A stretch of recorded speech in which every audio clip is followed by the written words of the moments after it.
어떤 삶이 행복한 삶일까요? 기쁨이 있는 삶이 행복한 삶일까요? 아니면 힘들지 않은 삶이 행복한 삶일까요? 힘들어도 기쁨이 있다면 우리는 행복할 수 있죠. 땀을 흘리고 힘든 일을 할 때 돈을 받지 않아도 스스로 원해서 하는 경우가 있습니다. 등산이 그렇죠. 이른 아침에 일어나서 등산을 합니다. 힘들죠. 그럼에도 불구하고 그렇게 하는 이유가 무엇일까요? 산 입구에서 누가 돈 줍니까? 그렇지 않죠. 힘들어도 즐겁기 때문입니다. 스트레스라는 것은 좋은 것이 있고 나쁜 것이 있죠. 내가 선택하는 것은 좋은 것이 될 가능성이 큽니다. 그런데 원치 않는데 내게 주어지는 것은 고통스러울 가능성이 크다는 거죠. 인생을 어떻게 바라보느냐? 아프지 않고 괴롭지 않고 힘들지 않고 이것이 아니라 그럼에도 불구하고 기쁠 수 있기를, 평화로울 수 있기를, 행복할 수 있기를 우리는 하나님께 청해야 한다는 거죠. 하나님께서 우리에게 분명히 주십니다. 나를 나보다 더 잘하시고 사랑하시기 때문에 수많은 사람들이 행복의 길을 찾지만 우린 그 길을 이미 알고 있죠. 행복할 수 있고 기쁠 수 있고 평화를 누릴 수 있는 것은 하느님 안에 머물 때이다. 하느님 안에 머물 때 참된 기쁨이 우리에게 주어진다. 세상을 살면서 세상 것을 하나님께 청하지만 하느님께서는 영원한 것을 먼저 주려고 하신다. 영원한 것이 있어야만 세상 것도 기쁠 수 있기 때문이죠.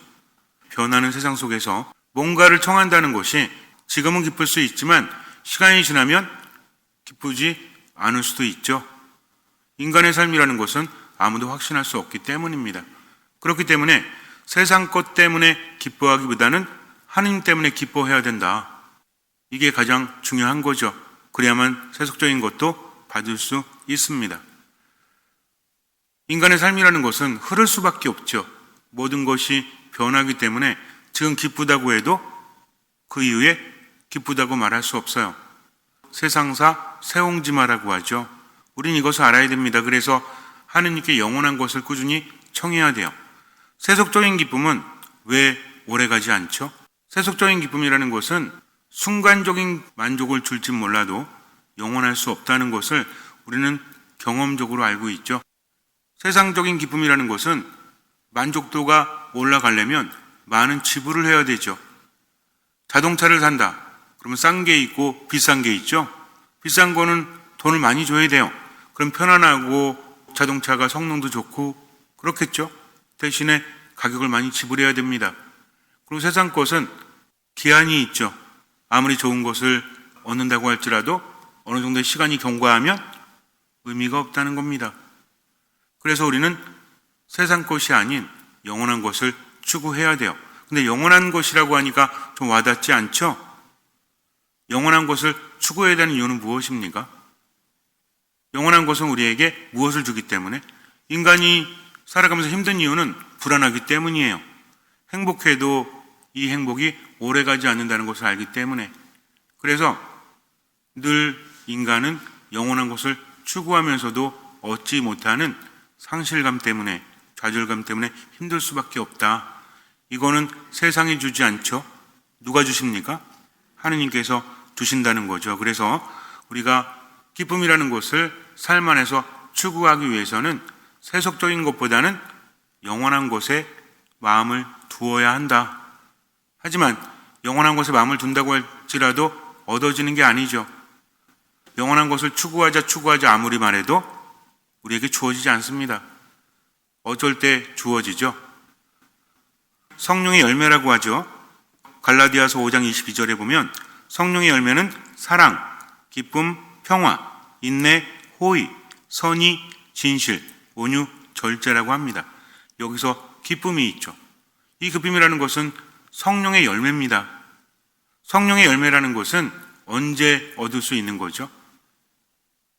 내가 성령 안에 머물고 성령께서 내 안에 머무실 때, 즉 우리가 하느님 안에 머물 때 그것이 우리에게 주어지는 거다.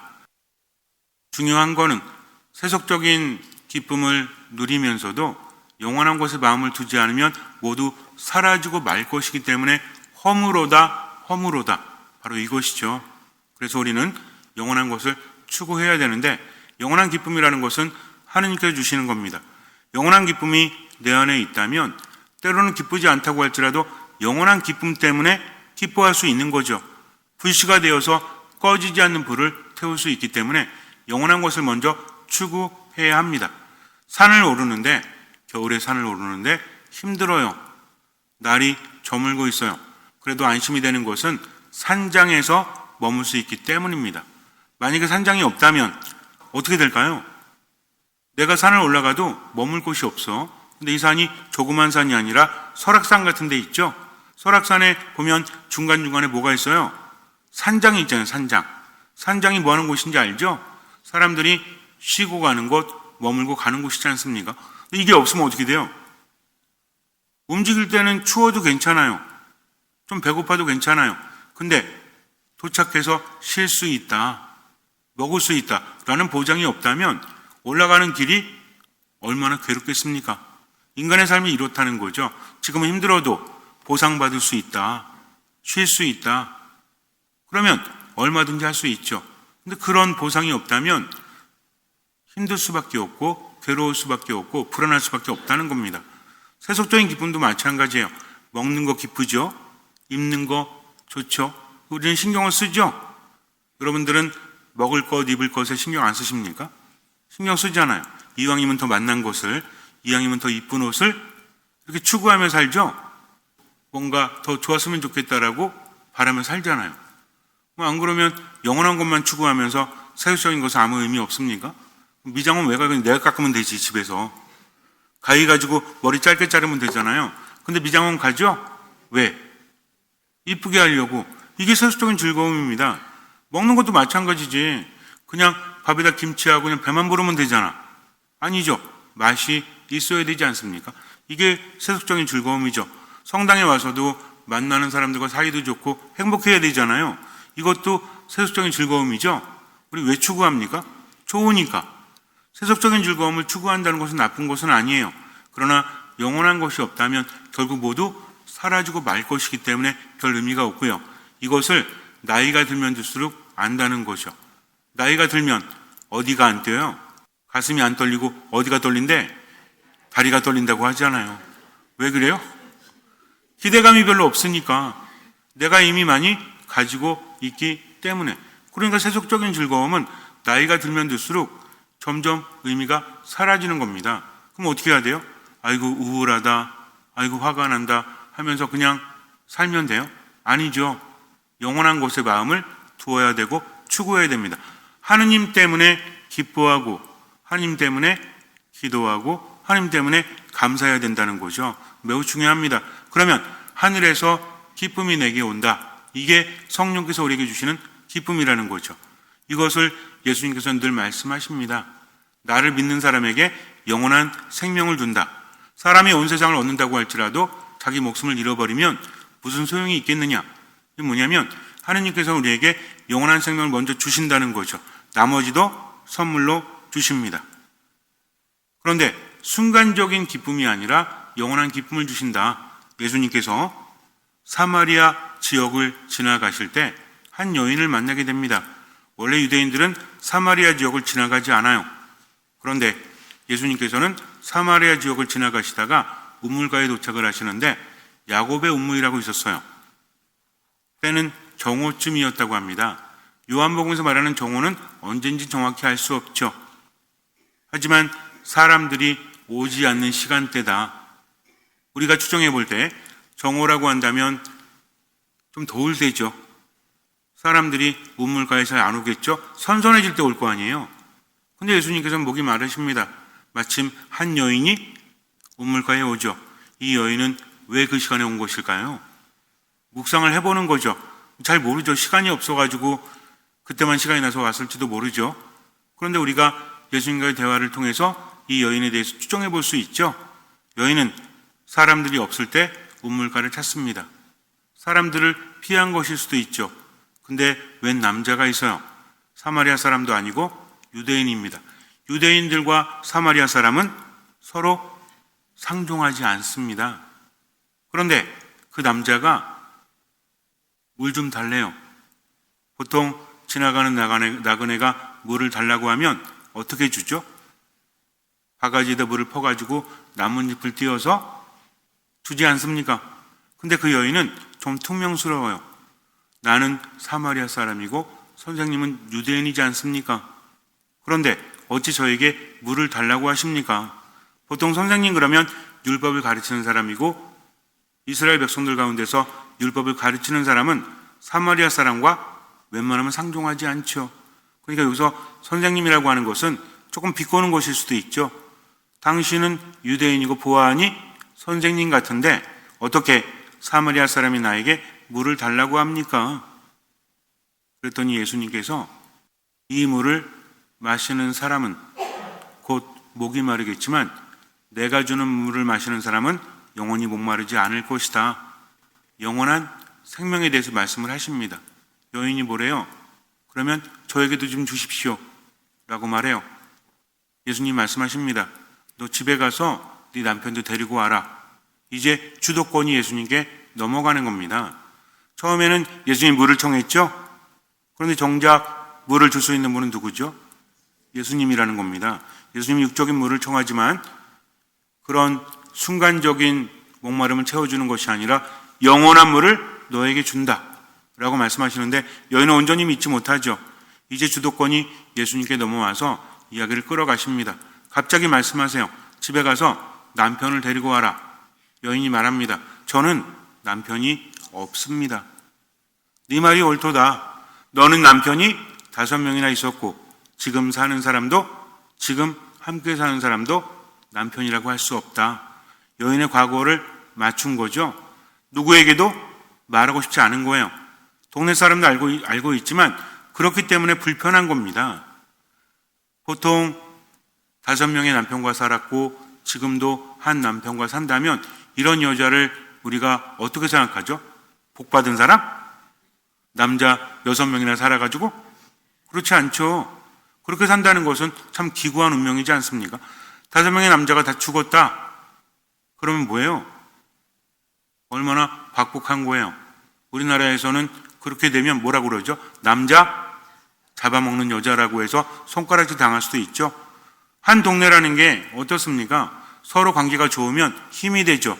그런데 관계가 안 좋으면 낙인 한번 찍혀버리잖아요.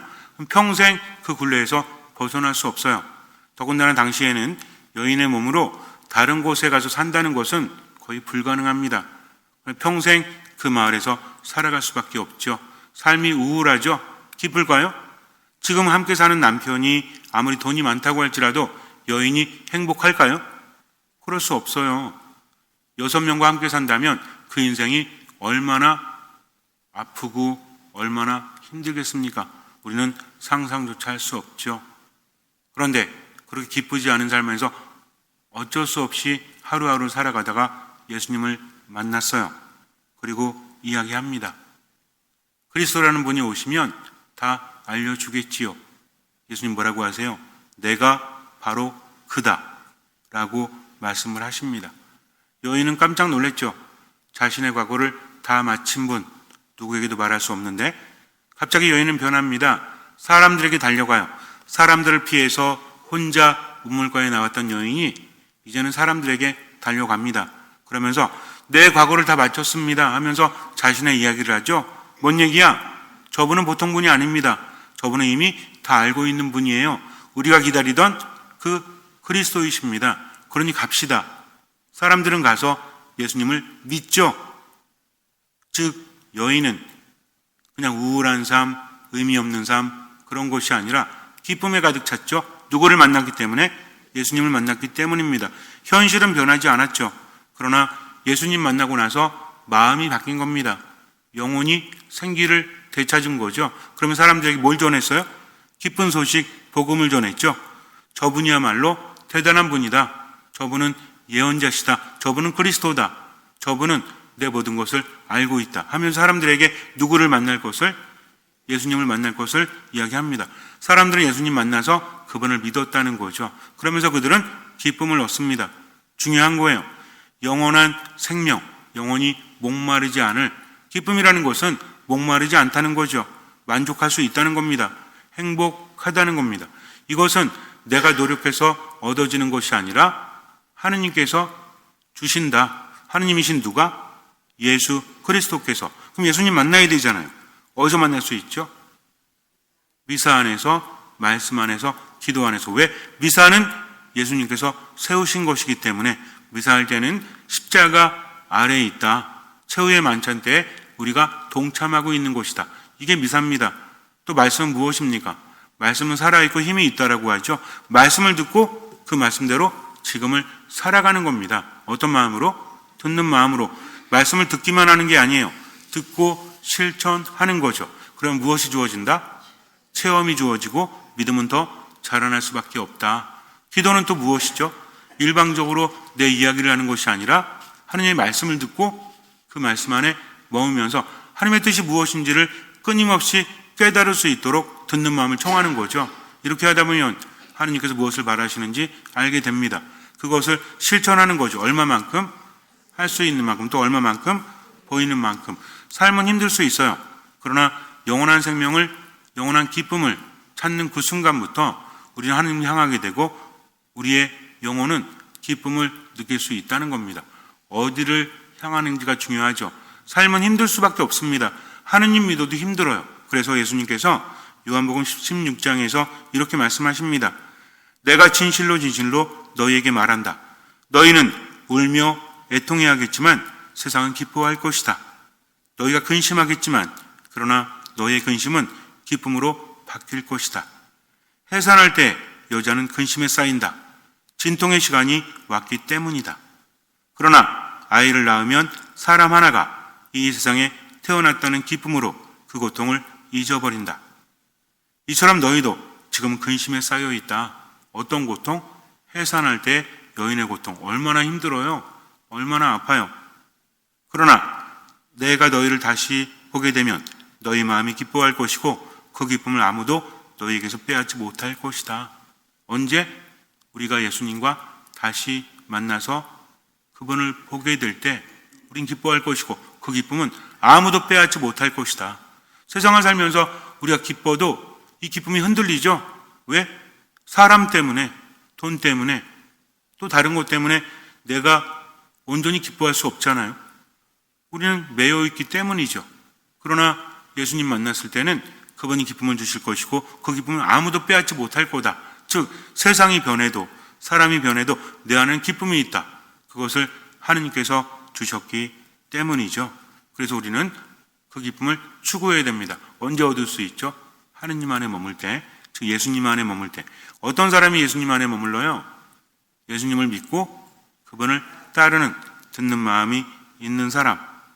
그래서 영원한 기쁨을 얻기 위해서 우리는 그저 하느님 안에 머물 뿐입니다. 지금만 할 수 있는 만큼, 보이는 만큼. 여기서 할 수 있는 것은 내가 하는 거죠. 보이는 만큼 뭐라고 그랬죠? 보이는 만큼은 내 마음대로 하는 게 아니라 하느님께서 보여주시는 만큼, 들리는 만큼만 그렇게 한다는 것입니다. 바오로가 이야기한 거죠. 갈라디아서에서 성령의 9가지 열매를. 바울은 어떻게 살았죠? 하느님의 말씀을 전하면서 말씀을 전하는 것 때문에 기뻐합니다. 돈을 많이 벌어서 기뻐한 게 아니라 말씀을 전할 수 있는 것, 복음을 전할 수 있는 것이 나에게 보수입니다라고 말하죠. 기꺼이 그렇게 한 거죠. 처음에 예수님 만나서는 기꺼이 하진 않았죠. 아니 그리스도인들을 박해하던 사람이 갑자기 예수님 만나가지고 눈이 멀게 되잖아요. 그리고 나서 사도가 되라고 하니까 황당하죠. 이 말이 됩니까? 사람들이 나 싫어하는데. 그런데도 그분의 말씀이니까 따르죠. 따르다 보니까 체험이 주어지고 아 이게 전부구나 하면서 예전의 삶을 버리고 새로운 삶을 살죠. 뭐라고 합니까? 이제는 내가 사는 것이 아니라 그리스도께서 내 안에 살아가신다. 뭔 얘기예요? 꼭두각시란 얘기예요? 그게 아니라 그리스도께서 내 안에 함께 살아가신다. 그리스도 때문에 기뻐하고 그리스도 때문에 행복해하고 그리스도 때문에 지금을 살아갈 수 있다는 거죠. 생기로 넘치는 겁니다. 우리도 그렇게 살아야 돼요. 그렇게 사는 사람은 어떤 사람이에요? 내 뜻대로 살지 않고 하나님의 뜻대로 그리스도의 뜻대로 살아가는 사람. 감정과 생각을 내려놓고 그분의 말씀을 믿고 살아가는 사람. 우리도 그렇게 살아가려고 애를 쓰죠. 그래서 바오로는 뭐라고 합니까?